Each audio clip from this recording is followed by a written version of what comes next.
Vamos aquí ya a la mesa con los expertos en opinión pública. Roy Campos, director de Consulta Ambiental. ¿Cómo estás, Roy? Jorge, buen día. De Buen Día y Laredo. ¿Qué tal? Buenos días. Paco Abundis, ¿Cómo de estás, Parametría. Rafa? ¿Cómo están ustedes? Muy buenos día. días. Les quiero hacer una proposición que no provocación. Aquí, primero, en las últimas semanas, lo que hemos visto es un mayor encono, una mayor intolerancia, también un mayor número de conflictos políticos. Digo en los últimos días y casi podríamos establecer un punto de partida sobre este fenómeno de violencia política que estamos viendo, que es la llegada o la instauración del Congreso, el Congreso y del Senado. La primera proposición es, ¿cómo se puede explicar este incremento de la violencia, el conflicto político a partir del Congreso, a partir de la instalación del Congreso? ¿Qué es lo que nos está diciendo esta nueva etapa que estamos viviendo, Roy?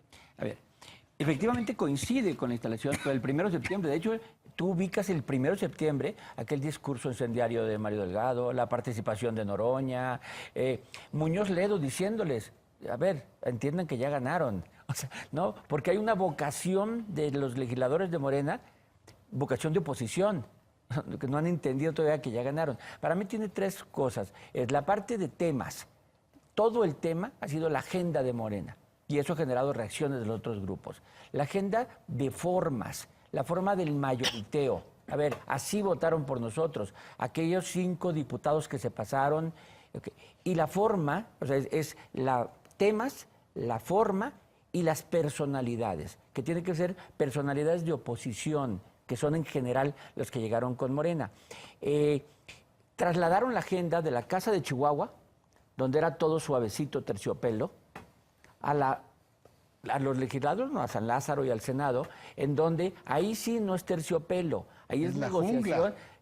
La actividad política de los diputados y los senadores es intensa, negociando por comisiones, por curules, por cubículos. O sea, es impresionante. La formación de Morena, que pasó de 191 diputados, ¿no? De 191 a 256, o sea, implicó enojos, implicó una actividad intensa. Ahora, la violencia ha sido verbal. Digamos. Sí. Verbal. Por eso menciono yo un conflicto político, una violencia política. Sí. Aquí los coordinadores de Morena, tanto Mario Delgado en la Cámara de Diputados como Ricardo Monreal en el Senado, están teniendo problemas para contener a Morena, a los legisladores de Morena. ¿Cuál es el perfil de del voto duro de Morena? O sea, para tratar de entender un poco pues, de qué estamos hablando en términos de personajes. Bueno, digamos, lo que vimos en este proceso electoral es que prácticamente el voto de Morena está distribuido en todos los grupos sociodemográficos, ¿no? Ahora, por llamarlo voto duro... Pero hay un histórico, digamos. El histórico, digamos, bueno, sí, digamos, es totalmente urbano, zona metropolitana de la Ciudad de México, no son los sectores o las zonas del país más... Por lo tanto, atrasadas, altamente informada, escolarizado, etcétera, etcétera. No, yo creo que ese es el perfil. Pero no valdría la pena aquí de separar las cosas, porque creo que estamos viendo las duras y las maduras, sí. ¿No? Yo creo que una cosa es el voto de Morena y otra cosa es el voto por Morena. Y otro es el de López Obrador. O sea, el voto de Morena. Morena y López Obrador son sinónimos, ¿no? Digo, ¿para qué hablamos de diferencias de ese tipo?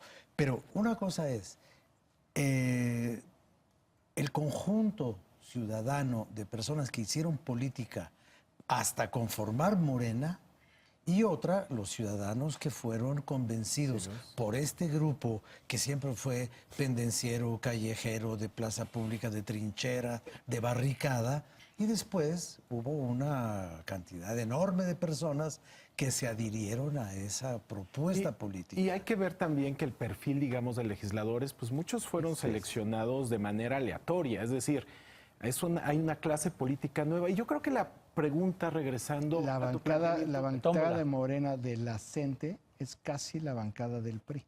Fíjate.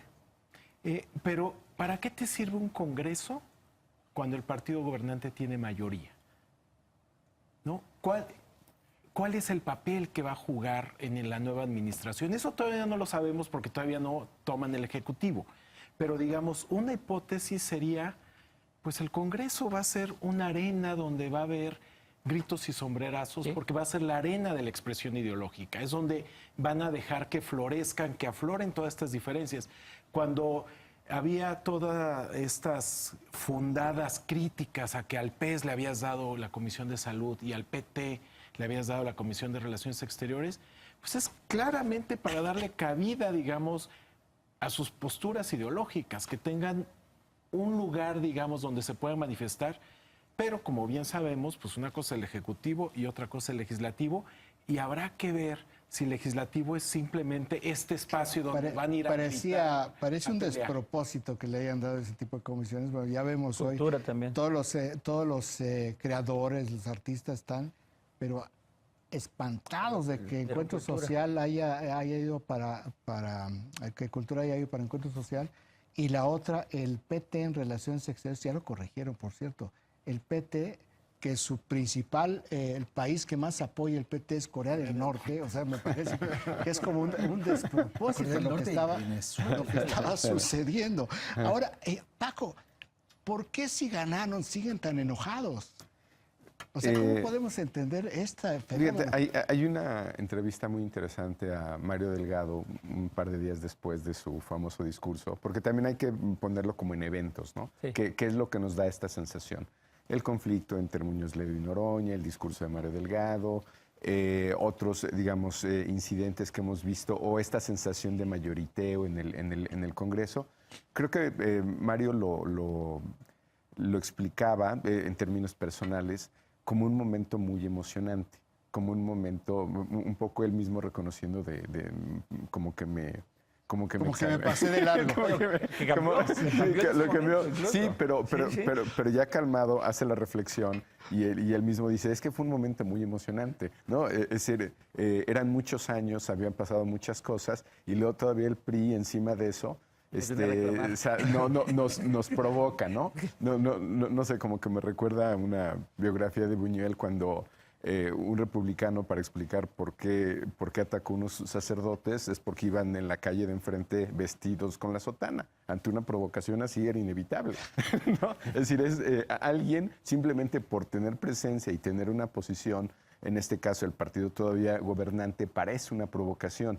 Entonces creo yo que también es un momento de adaptación, donde los que en principio tienen la mayoría no lo asumen del todo y siguen, yo creo que todavía muy emocionados. Mira, yo que he estado en la Cámara de Diputados yendo con mucha frecuencia, los estoy viendo. Esto es la escandalera del borracho.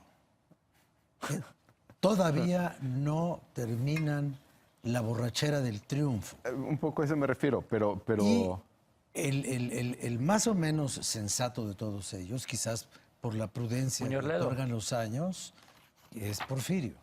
Y Porfirio lo dijo con dos palabras perfectas. Dijo, no caigamos en la democracia rabiosa. Pero están reconociendo que es un momento, que es un momento Ahora, un de... momento que les va a durar 20 años. de adaptación. Ese momento va a durar para siempre. Eso sería mi... Ahora, mi- déjenme mi preguntarles. Esto es la borrachera de la victoria todavía arrastrándose y una curva de aprendizaje de 3 meses.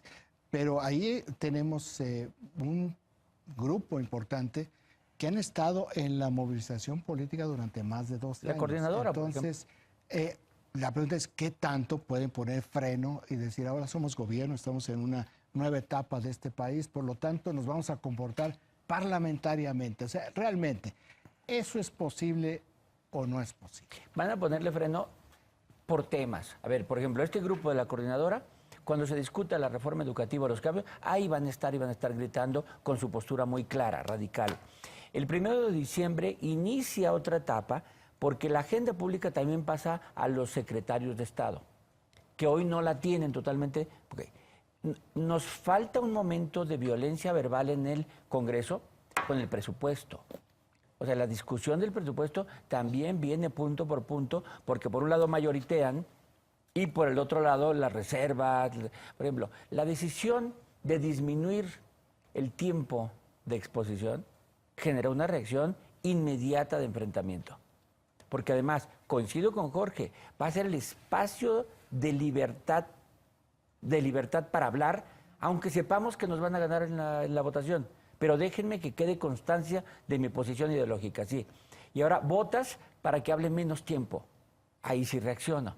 Era mi única oportunidad y entonces todos reaccionan. Entonces yo creo que estamos en una etapa de acomodo en el legislativo y el 1 de diciembre cambia porque hay quien pega manazos por tema. Hay secretarios de Estado que hoy no hay. Perdón, y en eso habría una diferencia, perdón, pero no es ideológico.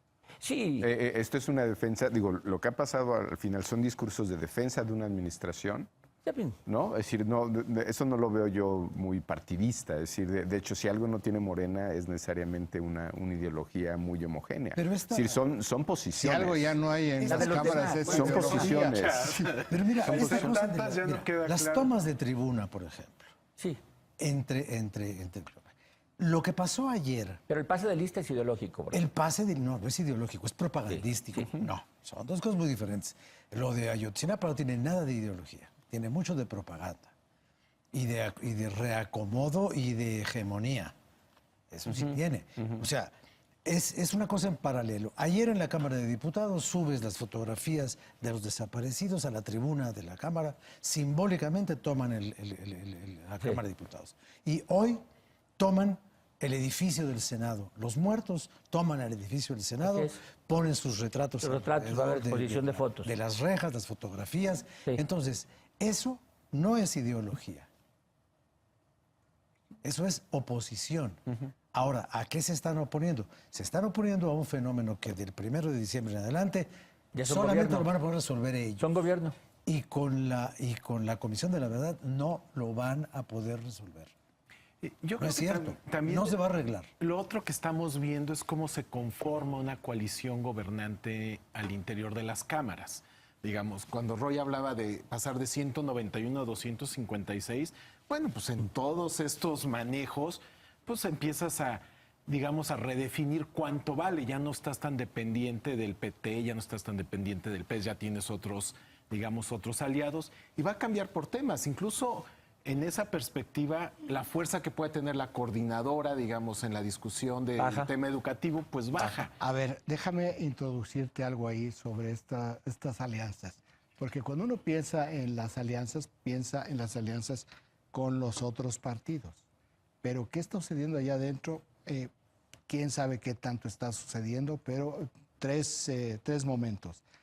Nombraron esta semana a una presidenta en la Comisión de Radio y Televisión de Morena, dura, y a las 4 horas la destituyeron. Y nombraron y se la dieron al PAN. Nestora Salgado iba a ser la presidenta de la Comisión de Derechos Humanos y al final resultó que también se fue para el PAN.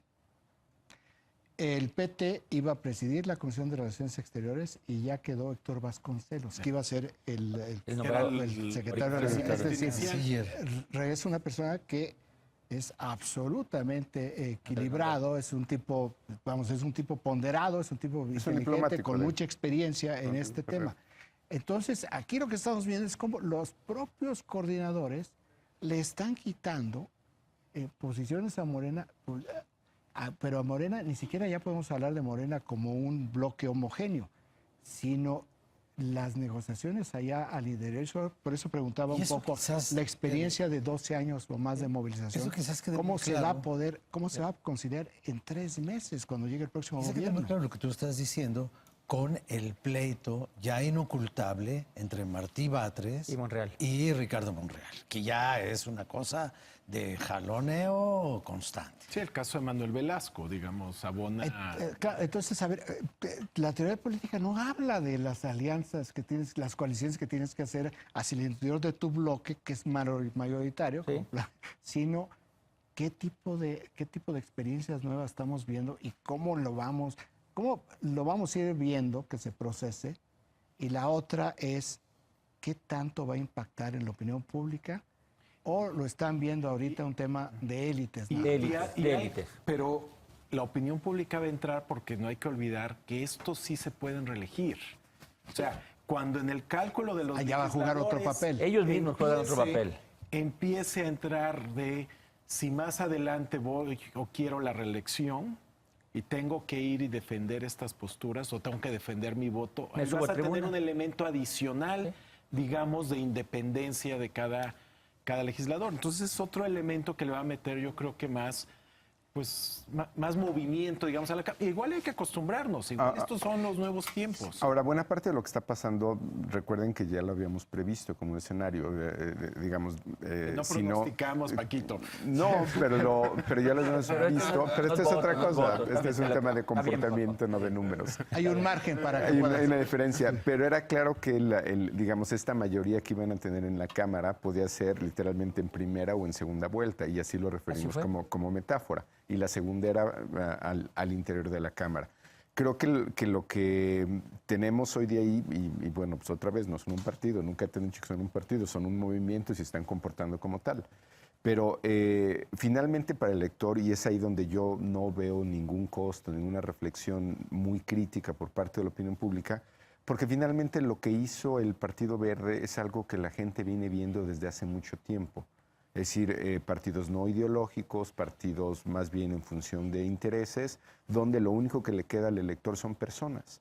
Por eso, digamos, cuando te refieres a si Morena es López Obrador o no, lo único que le queda a la gente al final es votar por un nombre, no por un partido, no por una plataforma, no por una propuesta. Y en eso nos vamos a quedar con nombres, con personalidades. Martí contra Monreal, Mario Delgado, es decir, son personalidades y yo creo que esas cada vez van a dominar más. ¿Les parece bien que vayamos un corte y regresamos con una conclusión sobre, quiero oír si son optimistas o pesimistas, sobre el futuro inmediato? Ya son las 7 de la mañana con 49 minutos, no se vaya, regresamos a esta conclusión.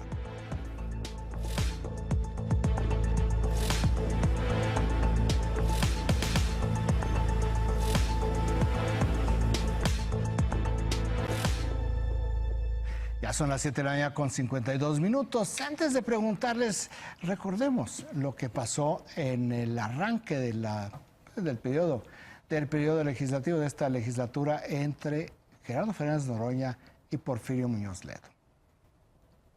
En esta Cámara no lo permitirá la Cámara. Espero su respuesta.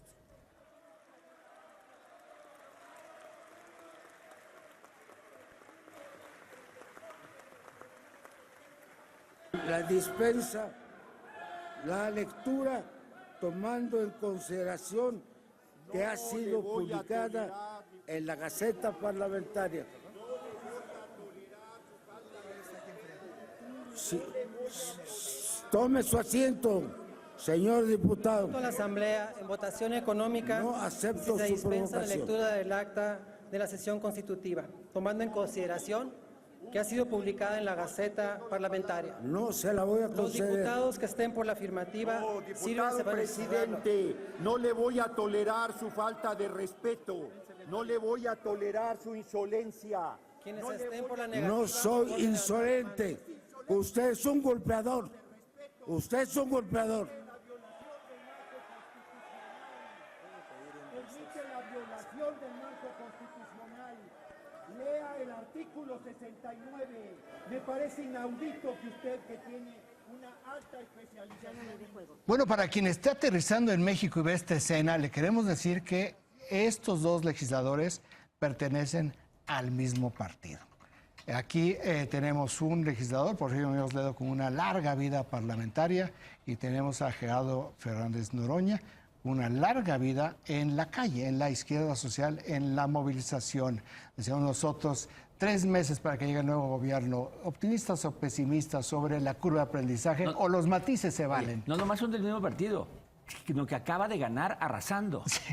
O sea, dijeron, Por si fuera poco. Sí, por si fuera poco, no son opositores. Son No los- fue el 0.56%. Exacto, son los que acaban de ganar y están enojados. ¿No? Eso, a ver, yo soy positivo. O sea, yo soy positivo. ¿Por qué?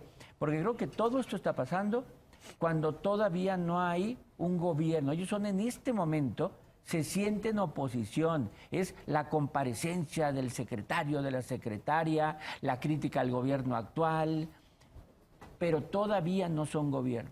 Cuando empiezan a ser ellos a los que se les reclame haber hecho leyes, programas que funcionen mal. Entonces ya empiezan a formar otro tipo de actitud. Yo sí soy positivo, no en que cambien su actitud personal en la calle, sino su actitud en la Cámara. Creo que ahí sí va a ser. Ahora, también habíamos previsto, Paco, algo que todavía no ha pasado, pero más o menos ha pasado. Con un gobierno partido, que hay un partido gobierno, la oposición ahí va a surgir. O sea, Morena mismo va a tener oposición al interior de Morena. Esperemos simplemente las elecciones del 21 y vamos a ver ahí pleitos políticos porque se pelean candidaturas también ahí. Bueno, creo que estamos en el proceso de la construcción de Morena como partido legislativo, este conjunto de organizaciones de la izquierda social, unos izquierda partidista. Creo que estamos viendo esa evolución, digamos. Creo que el gran reto en ese sentido es cómo a partir, digamos, de una comunión de intereses o de reivindicaciones diferentes, pues ahora tiene una agenda común. Y eso involucra disciplina partidista. Y creo que lo que estamos viendo es si están dispuestos a abandonar, digamos, la reivindicación de sus causas particulares por la disciplina partidista, por la disciplina que te exige ser el partido gobernante. Ciertamente no creo que vamos a regresar a las épocas anteriores de verticalidad, donde se comportaban pues de manera súper previsible en las cámaras, pero ciertamente estamos en ese proceso de aprendizaje. O sea, ¿tú crees que no se va a quebrar la bancada de Morena cuando, y voy a hablar en términos hipotéticos, cuando digan, va al aeropuerto en Texcoco, vamos a mantener una política económica de control de gasto, de disciplina fiscal, como se ha hecho durante los últimos 30 años. Sí vamos a hacer licitaciones de petróleo, nada más vamos a hacer una reforma, la reforma educativa en términos de la evaluación. O sea, ¿tú crees que eso sí lo va a aguantar la bancada más radical? Digamos, expresivamente creo que habrá algunas protestas, algunos planteamientos, pero en la medida en que su suerte esté indisolublemente ligado a López Obrador, yo creo que van a seguir alineados. Paco, tú ya sé que eres optimista, pero ¿por qué no nos documentas más este optimismo? Porque ya lo dijiste, tú que eras optimista. Sí, creo que además hay que estar conscientes del momento.